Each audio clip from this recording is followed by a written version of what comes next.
palavra de Deus nos traz orientações sobre como devemos proceder na casa de Deus.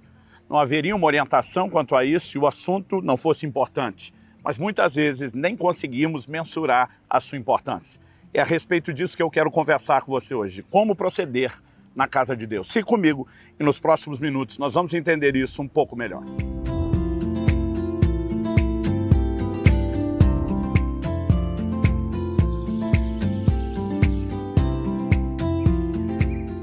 Estou hoje em Lucas do Rio Verde, Mato Grosso, passando para trazer mais uma palavra ao seu coração. E o texto que eu quero tomar como ponto de partida e aquilo que vai determinar o trilho no qual vamos nos mover nessa reflexão é 1 Timóteo capítulo 3, versículos 14 e 15. Paulo diz assim: escrevo essas coisas a você, esperando em vê-lo em breve. Mas, se eu demorar, você saberá como se deve proceder na casa de Deus, que é a igreja do Deus vivo, coluna e fundamento da verdade. Então Paulo está dizendo a Timóteo: eu pretendo estar com você logo, mas caso eu demore, é importante que você já tenha essa orientação sobre como proceder na casa de Deus. O que é a casa de Deus aqui mencionada? Ele diz: a igreja do Deus vivo, coluna e fundamento da verdade. Bom, a primeira observação que eu quero fazer ao introduzir o assunto diz respeito ao conceito de casa de Deus. Desde que criou o homem, Deus sempre quis se fazer presente, quis que o homem partilhasse, da sua presença, tivesse comunhão com ele. Nós vemos isso desde o Éden. Mas lentamente, ao longo das Escrituras, o conceito de casa começa a se desenvolver com a visão que Jacó tem e chama aquele lugar de Betel, casa de Deus, não porque havia nada construído, mas por causa da manifestação da presença de Deus. À medida que o tempo passa, nós vemos que essa revelação evolui, a ponto de Deus orientar Moisés a respeito da construção do tabernáculo. Esse, por sua vez, também é chamado de casa, porque em Hebreus, no capítulo 3, no verso 5, a Bíblia diz: Moisés foi fiel em toda a casa de Deus como servo, para testemunho das coisas que haviam de ser anunciadas.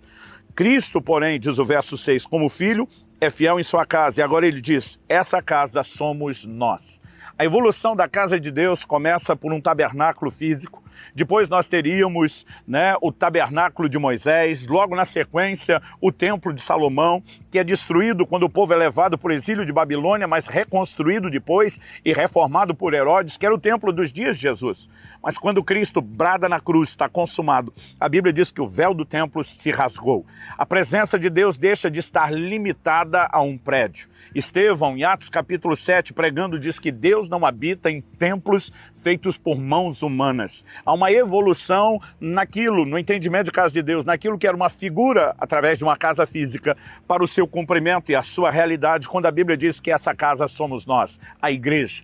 Muitas vezes nós falamos de um prédio que serve para as reuniões da igreja como se aquilo fosse a casa de Deus. Mas a verdade é que Deus não mora em um prédio. Deus habita em nós, aqueles que se reúnem para usar o prédio. No entanto, a expressão igreja não é usada apenas para falar de nós enquanto indivíduos como casa de Deus, mas também do nosso ajuntamento, da coletividade, da soma dos santos. Então o apóstolo Paulo, por exemplo, quando está escrevendo em 1 aos Coríntios, e ele está trazendo orientações a respeito da ceia, ele pontua com muita clareza. Ele diz: se alguém tem fome, coma em casa. E diz: ou vocês menosprezam a igreja, desprezam a igreja. Aqui Paulo não está se contradizendo e dizendo que a igreja é o lugar da reunião, mas é o ajuntamento dos santos. E quando a Bíblia fala sobre isso, ela diz que há um procedimento correto. A primeira verdade que eu e você precisamos entender é que a igreja, enquanto ajuntamento dos santos, não quanto prédio, ela tem uma estrutura funcional. Quando Paulo diz a Timóteo: se eu tardar, eu quero que você saiba como proceder na casa de Deus, ele fala isso logo depois de ter dado uma orientação para estabelecer bispos e diáconos. Basicamente, ele estava dizendo: há uma estrutura funcional dentro dessa coletividade do ajuntamento dos santos. Ela tem governo e ela tem serviço. E eu e você precisamos entender que como proceder na casa de Deus envolve respeitar essa estrutura. Jesus comparou a igreja quando ele diz: eu sou a videira verdadeira, vós os ramos. Ele está dizendo: vocês, enquanto ramo, são o complemento, a extensão de mim, que sou a videira. Assim como a Bíblia diz que ele é o cabeça e nós somos o corpo, o seu complemento, a sua extensão. Jesus comparou a igreja com uma das poucas árvores que não apenas se revela ser um organismo vivo, mas depende de uma organização. A videira precisa de uma estrutura sob a qual seus ramos crescem. Se essa estrutura não for oferecida, o potencial de frutificação dela será sabotado. A igreja, enquanto organismo, ela depende da vida de Jesus para funcionar, mas ela depende de estruturas que os homens implementam sob orientação de Deus, não necessariamente aquilo que nós inventamos. E toda igreja tem governo. Governo é constituído de pessoas. A Bíblia diz em 1 Timóteo 5,17 sobre os presbíteros que governam bem.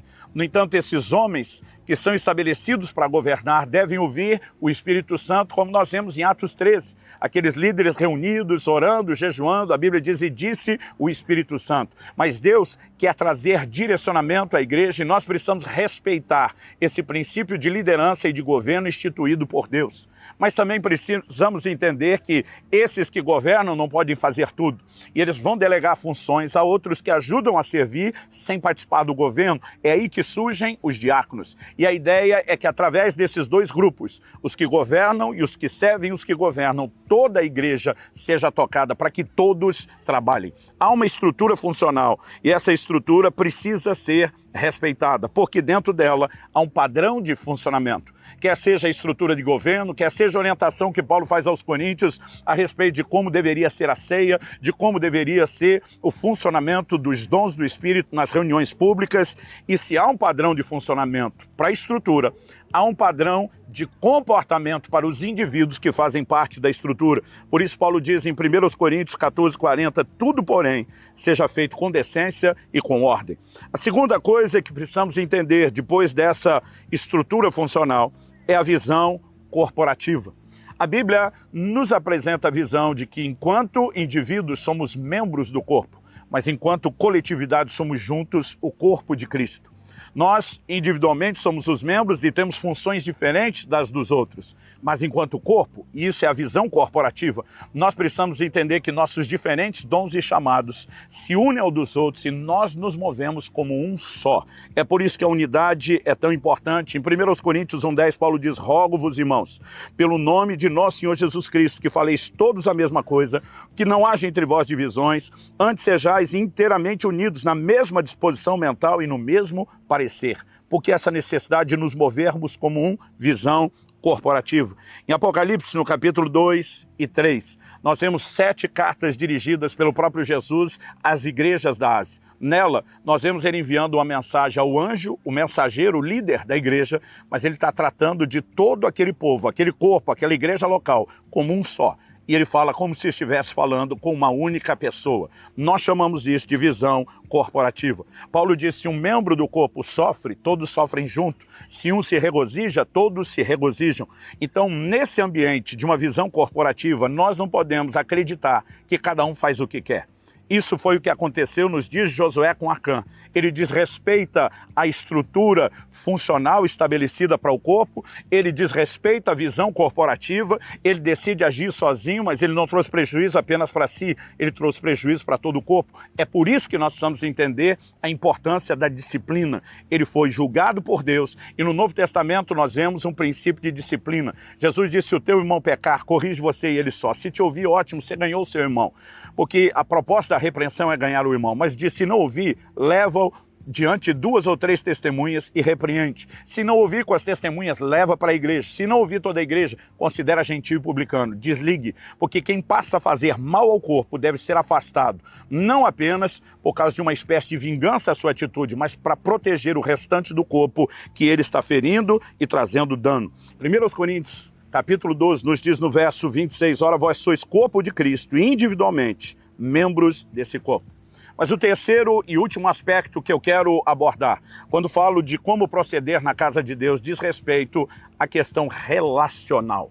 Por exemplo, todos somos chamados a andar em santidade. É uma ordenança bíblica e ela não pode jamais ser relativizada. O apóstolo Paulo, por exemplo, escreve em 1 Tessalonicenses 4:3, diz, pois a vontade de Deus é a santificação de vocês, que vocês se abstenham da imoralidade sexual, que cada um de vocês saiba controlar seu próprio corpo em santificação e honra, não com desejos imorais, como gentios que não conhecem a Deus. Mas depois de falar de uma responsabilidade individual, ele emenda, e que nessa matéria ninguém ofenda nem defraude seu irmão.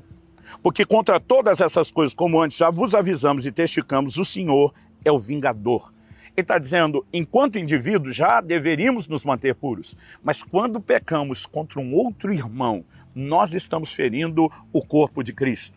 É por isso que há orientações muito precisas a respeito de relacionamentos. E a Bíblia nos mostra que pecados relacionais na horizontal podem afetar a dimensão do nosso relacionamento com Deus na vertical. Foi por isso que Jesus disse, se você não perdoar alguém, os seus pecados não serão perdoados por Deus. Porque uma rotura na horizontal que fere a visão corporativa, ela vai te desligar e te desconectar de Deus.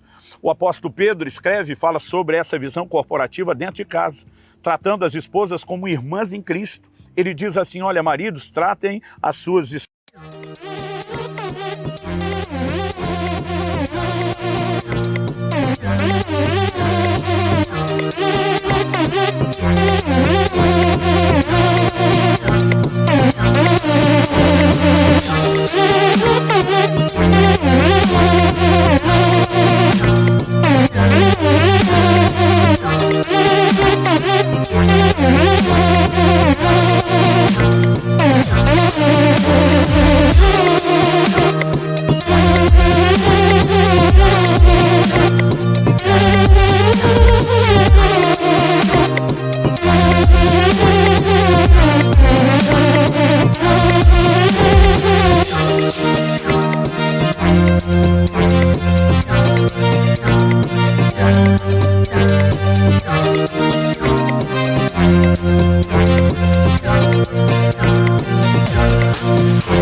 Né, como vaso mais frágil, com honra, ele diz assim, para que não sejam impedidas as vossas orações. Ele não está falando só de um bom relacionamento para ter alegria e harmonia debaixo do teto, mas para que o ambiente espiritual não seja afetado. E eu e você precisamos compreender, né, quando Paulo fala a respeito da ceia, de um não respeitar o outro, na questão relacional, se nós deixamos de ter a visão corporativa, nós estamos comprometendo aquilo que Deus tem. É por isso que ele está dizendo, olha, é necessário que a gente saiba como proceder na casa de Deus. Porque na ceia, ele fala sobre quem come e bebe sem discernir o corpo, come e bebe juízo para si. Discernir o corpo não é só reconhecer o que Jesus já fez por nós, mas é entender aonde estamos inseridos e como o impacto das nossas atitudes vai afetar pessoas que compõem o mesmo corpo. Isso pode nos levar a ter juízo, juízo de Deus. E quando entendemos a importância sobre como proceder na casa de Deus, respeitando a estrutura funcional, a visão corporativa, relacional,